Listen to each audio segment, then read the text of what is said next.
L'obligation d'entretien, c'est l'obligation pour les pères et mères de subvenir aux besoins de leur enfant. Et il faut savoir que cette obligation d'entretien, elle se distingue de l'obligation alimentaire. Ce sont bien deux notions distinctes. Alors, en vertu de l'obligation alimentaire, qui existe entre certains membres de la famille, et qui existe notamment entre les parents et l'enfant, eh bien, en vertu de cette obligation alimentaire, les parents vont devoir assurer des moyens de subsistance à leur enfant. Vont donc devoir le loger, vont devoir le nourrir, vont devoir lui acheter des vêtements, etc., etc.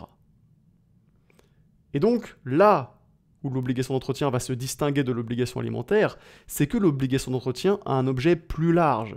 Puisque oui, elle va inclure les différents aspects de l'obligation alimentaire.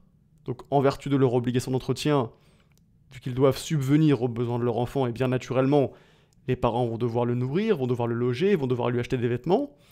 Mais l'obligation d'entretien, elle va également englober d'autres aspects qui ne sont pas contenus dans l'obligation alimentaire. Et notamment, elle va englober l'aspect de l'éducation de l'enfant, l'aspect de sa formation et de la préparation de son avenir.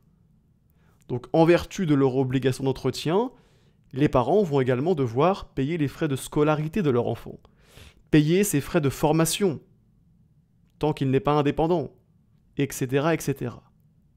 Donc, retenez bien que l'obligation d'entretien a un objet plus large que l'obligation alimentaire. Et donc, quelles sont les conditions qui doivent être remplies pour que cette obligation d'entretien existe? Eh bien, à ce sujet-là, c'est extrêmement simple. Sont débiteurs de l'obligation d'entretien les pères et mères dont la filiation est établie à l'égard de l'enfant. Donc ce qui fonde l'existence de l'obligation d'entretien, c'est la filiation. À partir du moment où la filiation est établie, eh bien, les parents seront débiteurs de l'obligation d'entretien vis-à-vis de leur enfant. Et il faut savoir que même si un des parents n'a pas l'exercice de l'autorité parentale, soit qu'il se soit vu retirer cet exercice, ou bien qu'il ne se soit jamais vu conférer cet exercice, et bien donc même si un parent n'a pas l'exercice de l'autorité parentale, il reste redevable de son obligation d'entretien vis-à-vis de son enfant. Ça ne change rien.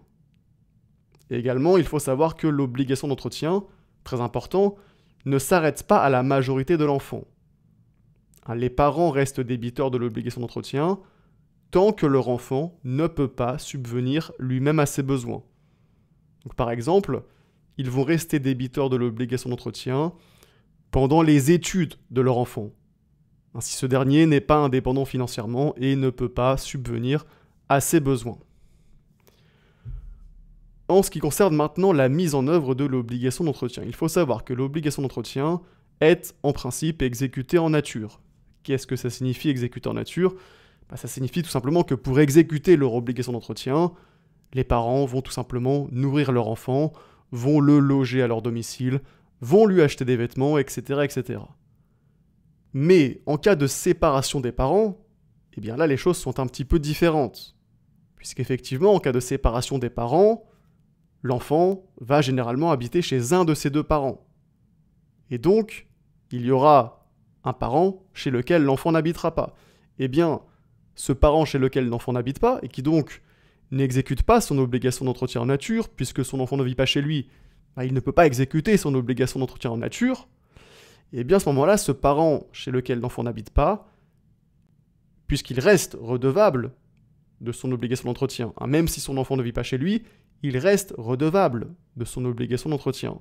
Et donc, vu qu'il ne peut pas l'exécuter en nature, il va devoir exécuter son obligation d'entretien en argent par le biais d'une pension.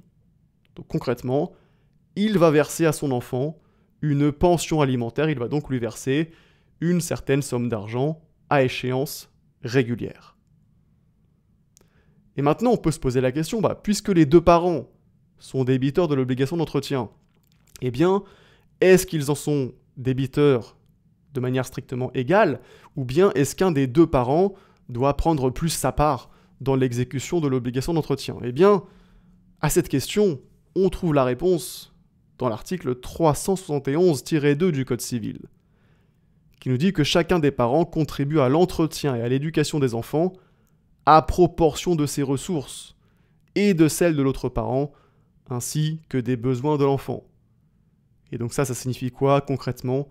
Ça signifie que les parents contribuent à l'entretien de l'enfant, que les parents exécutent leur obligation d'entretien à hauteur de leurs facultés respectives, tout simplement. Et sur ce, cette vidéo est maintenant terminée. J'espère qu'elle vous aura été utile. Si jamais vous voulez visionner d'autres vidéos de droit de la famille, eh bien je vous mets à l'écran ma petite playlist en droit de la famille qui contient différentes vidéos sur les différentes notions du cours de droit de la famille. Donc si ça vous intéresse, vous cliquez sur la playlist et sinon on se dit à très bientôt pour une prochaine vidéo.